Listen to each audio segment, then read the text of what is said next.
a nossa primeira grande questão, qual é? A do linear. Linear é a história que a gente aprende o tempo todo, na escola. Olha, fiz uma busca rápida.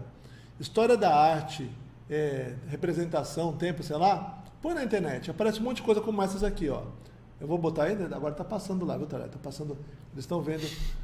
Mas é um monte de linhas do tempo em que uma coisa vem depois da outra e sempre no sentido progressivo. Essa é a história, é uma forma de sentir o tempo.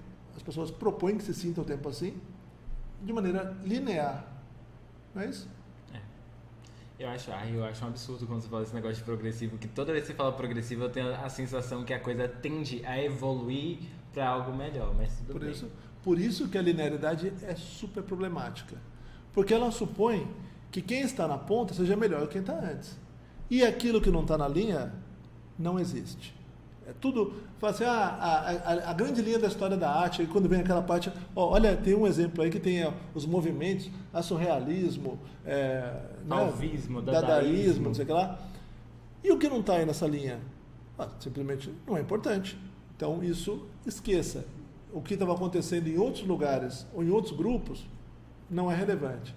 Mas ainda tem mais uma coisa, tem uma linha histórica aí que vai lá desde o paleolítico, que é até um termo meio, sei lá, mais biológico, e que vai caminhando, depois passa a falar por culturas e depois em movimentos da arte, como se fosse tudo a mesma coisa. Mas, mais do que isso, sabe o que é a linha, a dificuldade, o problema que ela dá? Ela dá a impressão de que alguém, um povo, uma consciência humana, viveu tudo aquilo e foi seguindo passo a passo, né? Sabe uma coisa muito legal também, quando a gente vai estudar história da arte, é uma coisa totalmente voltada para as artes visuais. Pois é. Porque eu fiquei pensando em artes visuais, tipo, nesse critério que depois eu parei para pensar no cinema e nessa coisa toda, tudo isso não entra ali na linha da história da arte, mesmo a gente sabendo que o cinema vai ter referências do expressionismo alemão, enfim, mas isso não entra na... Mais do que isso. E tem uma parte do cinema que não está nem aí, especialmente para porra nenhuma, não está nem ligado. Mas aí a música faz a sua linha também. A literatura, lembra? Os momentos do romantismo, é isso, é aquilo, uma coisa vem depois da outra.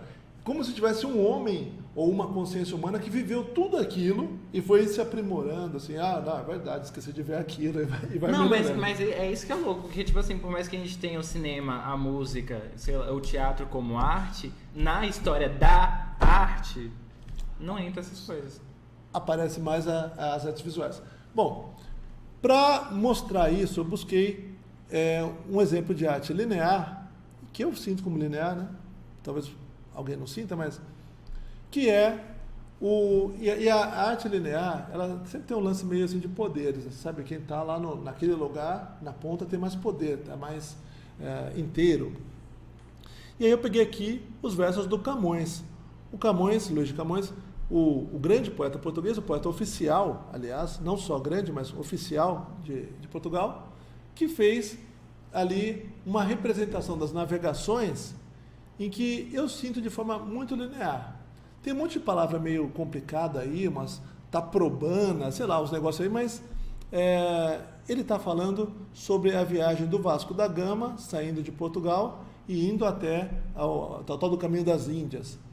Quero que vocês deem uma lidinha nesse trechinho que eu mandei aí e tentem ver o que é de linear. Discute, né? Anote e depois a gente volta aqui e faz um comentáriozinho nosso.